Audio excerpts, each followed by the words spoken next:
up, guys? Silent Mike here. In this video today, the scared, young, innocent creature. It's okay. It's our last coach. It's Lou. Is this what it feels like to be me? Lou, why don't you introduce yourself? Hi, I'm Lou. So, what's your best total? 1405. Yeah, what's your best bench? Me or Jim? Bro, Me. reverse 297. Reverse band with the slingshot. I mean, reverse band. No one cares, bro. Say it. Your best 297 and me. Your best bench is 297. So this has been a lifelong struggle for Lou, his bench. It's honestly garbage. Compared to your other lifts, compared to your potential is what I mean. Your potential suck at as a human benching. being. So he asked us to coach us. He's our latest client for Ascend in Athletics. We took a look today. Welcome, Lou. Let's get this. We fixed quite a few things with Lou. We're going to go over what we changed for his bench that's going to allow him to go from 297 to 397. Oh, I can't wait. I need it. Yeah. We're here with Lou, working on his bench. Lou's a very strong power lifter, great deadlift, great squat, but he does struggle on his bench a little bit, so we're going to see what we can do here. His form overall is pretty dang good. All we're looking for is to keep your sternum high, shoulders tucked underneath you. Basically, your sternum being high should kind of put you into that position where your back is tight throughout the range. Hips on the bench with your legs, leg drive, what everyone's talking about is you're just driving yourself onto your traps, which are squeezed underneath you. Lou's feet and hips are all kind of crooked right here, if you can see. Right toes pointed way out, left toes pointed way straight, so we're just going to try to be a little more symmetrical. We'll work on that in a second. The biggest thing with my man Lou is reps or singles. He automatically untucked either on the unrack or off his chest. Basically, that's just going to cause overpressing, pain on your shoulders, lack of pec development. Lack of pec development. And just not make the most optimal bench possible. We want to get our triceps, shoulders, back, pecs, everything working together. His actual form on his bench press, besides right now, is normally very good. We're going to throw on a plate and just tweak a few things.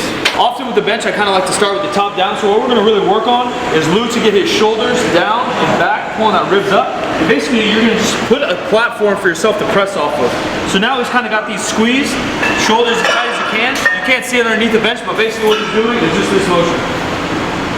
Right? So from there, sternum high. I'm going to get him to point this toe straighter.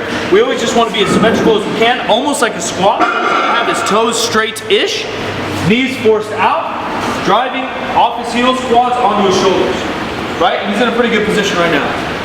So now, the purpose of a lift-off guy isn't to help you cheat reps all the time. It's so you can keep your back tight, and I'll just hand the weight out and make a big impression. Ready, Lou? Ready. Keep this position. 1, 2, 3. Now you see his chest is up. His bar path had no issues before. Go ahead. Good. Straight up back. Good. Keep that back squeezed.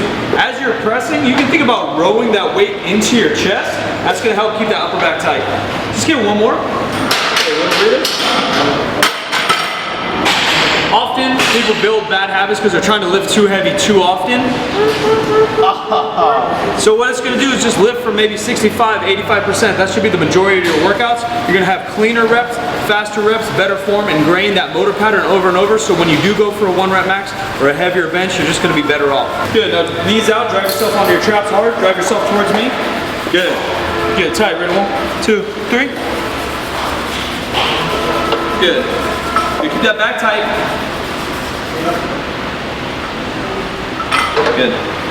Sometimes people's back uncoiling is, like I said, lifting too heavy. Sometimes it's just bad motor pattern and bad habits, excuse me. And also sometimes it is a weakness in your upper back. So tons of face pulls, tons of rows, chin-ups, wide grip, reverse grip. All of that nature is going to help my boy Lou out. And look for him to bench 315 very, very soon. Coil up, coil up, coil up. Now push like you're going to get your head under my nuts. There you go. Now get your butt down. Good. Now keep that tension now. Ready? 1, 2, 3. Good. Yep, up. Up. A little tight. Up. Good. The upper back is basically the platform that we're going to use all 3 lifts on, the squat, the bench, and the dead. Obviously, squat, that's what holds the bar, and the bench, that's what you're really pressing with, and that's the foundation for you to use your triceps, shoulders, and pecs. Whether you believe you bench with your back or not, it doesn't really matter. The back is an integral part in all three lifts, and obviously the deadlift, keeping that bar close, locking out weights, just holding on to weights. Upper back is going to be trained for mass and trained basically for endurance. You don't really use your back for explosive type movements. So even though you can go a little heavier, maybe sets of 5 to 8, typically maybe 8 to 15, and even my man George Lehman, huge deadlifter, huge man, does sets of 15 all the way up to 30. Heavy bench over rows, dumbbell rows, weighted chins, all that's going to allow Lou to just become a bigger, badder, meaner, stronger, faster man that he already is. So this is absolutely true because I never really do any accessory work. Like pull-ups, I don't even remember the last time I actually did pull-ups. Is that because you're lazy? Yeah, because I'm lazy. Chins, pulls, rows. Never do them. Every day, all day. Never. Don't do it ever. Not once, not twice. Not even with a band. Not even with straps. No pull parts, no face pulls, no nothing. Well, guys, that's the video. Those are the 3 key points. What did we talk about, Mike? We said that building a bigger back is very important. Lou actually did no accessory work for his back for over 3 years. And you actually see that when it comes to the side. I can't do pull-ups. Yeah, you can't even do like 5. So you need to fix that. Back position 2, you were saying, Mike. For him, what do you need to do? Just tightness and keeping your back tight. Shoulder squeeze, good platform to bench off of, not losing the position and ending up like this, which Lou does all the damn time. Yep, and then the final one was symmetry. He wasn't symmetrical, he probably wasn't getting optimal leg drive because the legs were all over the place, he kind of was crooked. I probably defaulted to that. So we fixed those 3 things. Most people probably have maybe some similar issues, so maybe you guys learned something from this. If you like this video, make sure to like the damn video. You can follow my boy Lou on Instagram at what? Ludovez. Ludovez. Link is in the description, and we'll be seeing all you guys, my rascals, in that next one. Peace!